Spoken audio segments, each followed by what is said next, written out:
तर तुमचं आपल्या पहिल्या ब्लॉग मध्ये सहर्ष स्वागत आहे। तर कशी पब्लिक जय रे, मी आहे गौरव। तर व्हिडिओ शेवटपर्यंत नक्की बघा। पोरांनी फोन करू पार बेजार करून टाकलं होतं। मग काय डायरेक्ट 0 मिनिटात आलो देवीच्या मंदिरापुढे। आम्हाला देवीच्या मंदिराचं काम सुरू करायचं होतं आणि आम्हाला देवीला मस्त एक मंदिर तयार करायचं होतं। म्हणजेच आम्हाला तयार करायचं होता एक मस्त पैकी डोम आणि लवकरात लवकर आम्हाला या मंदिराचं काम पूर्ण करायचं होतं। बाकी सगळ्या गोष्टींची सेटलमेंट आधीच करून ठेवलेली होती। सगळी सोय आधीच केल्यामुळे ना आता आम्हाला एकदम सोपं झालेलं आहे। आता नुसतं मटेरियल आणून आपल्याला फक्त वेल्डिंग मारायचं काम करायचं आहे। मंदिर उभं करण्यासाठी आपल्याला 4 गड्ड्यांची गरज आहे। मग घेतलं विमानावर, घेतली पार हातात आणि लागलो गड्डे खांदायला। गड्डे एकदम 120च्या स्पीडने खांदायला सुरुवात केली आणि देवीचं काम करायचं होतं म्हणून मी मागं नाही हटलो, डायरेक्ट सगळ्यांच्या पुढे आलो। आणि हे पुण्याचंच काम होतं आणि नक्कीच हे पुण्य मला कुठेतरी काम येईल आणि त्याचबरोबर आपली देवीची मनोभावेने सेवा पण होईल। पण हे खड्ड्याचं काम करून मला मोकार दम लागला होता। बसलो मग थोडा वेळ आराम करण्यासाठी। पण बसल्या बसल्या मनातल्या मनात एका गोष्टीचं लय वाईट वाटत होतं। देवीची परिस्थिती एकदम बिकट झालेली होती आणि ही देवी आम्हाला पुलतांबा नदीमध्ये विसर्जन करायची होती आणि असं खतरनाक आणि क्वालिटीतलं मंदिर बांधून आपल्याला नवीन देवीची स्थापना करायची होती। आपल्याला आता मंदिर बांधण्यासाठी सुरुवात करायची होती आणि ते मंदिर बांधताना कोणत्याच गोष्टीची अडचण येऊ नये म्हणून आम्ही निघालो डायरेक्ट नारळ आणण्यासाठी। आणि मंदिराचं काम सुरू करण्या अगोदर देवीला नारळ वगैरे फोडून घेऊ म्हटलं। मग नारळ तर घ्यायचाच होता। मग चांगलं पाण्यावाला हलून बघितला, पाणी आहे का नाही ते बघून घेतलं आणि मग तो नारळ घेतला। मग 40 रुपयाचा नारळ घेऊन डायरेक्ट निघालो आपण देवीच्या मंदिराच्या दिशेने। घरी गेल्यानंतर एक तांब्याभर पाणी आणि हळदी कुंकू अगरबत्त्या घेऊन आपण डायरेक्ट पोहोचलो मंदिरापाशी। आणि कोणत्या पण चांगल्या कामाची सुरुवात नारळ फोडून आणि अगरबत्त्या लावूनच केली पाहिजे। मग त्याच प्रकारे आपण बी देवीला नारळ वगैरे फोडून घेतले। बोल तुळजा भवानी माता की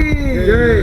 नारळ आणायला 40 रुपये गेले पण नारळ क्वालिटी होता आणि वेल्डिंग वाल्यांची कलाकृती तर कधी वायाला जायची नाही हे फक्त मी ऐकून होतं। पण हे खरंय, मनोजने अशी खतरनाक वेल्डिंग करून एक गन बनवली। पण पब्लिक या गनचा नाद नाही करायचा, डायरेक्ट या गन मधून डायरेक्ट जाळ निघतो आणि मागच्या साईडने लायटर लावण्यासाठी पण त्यांनी जागा केली होती। लायटर वगैरे एकदम फिट मध्ये करून घेतलं बरं का, एकदम खतरनाक मधली गन बनवली होती त्यांनी। गन बनवण्यापासून तर डायरेक्ट शेवटपर्यंत आम्ही एकाच गोष्टीची वाट बघत होतो, कधी या गन मधून बॉम्ब सारखा आवाज येईल। पण झालं काहीतरी उलटच, बुंगा फाईट मध्ये एकदम खतरनाक मध्ये त्या गन मधून जाळ निघला। तर काही विषय नाही पब्लिक, आपण देवीचं मंदिर कसं बांधलं काय केलं आता ते तुम्हाला डायरेक्ट पुढच्या ब्लॉग मध्ये दिसन। आणि पार्ट 2 साठी कॉमेंट करा आणि असेच भारी भारी ब्लॉग बघायचे असेल तर गौरव वागचौर या चॅनलला सबस्क्राईब करा। संपला विषय।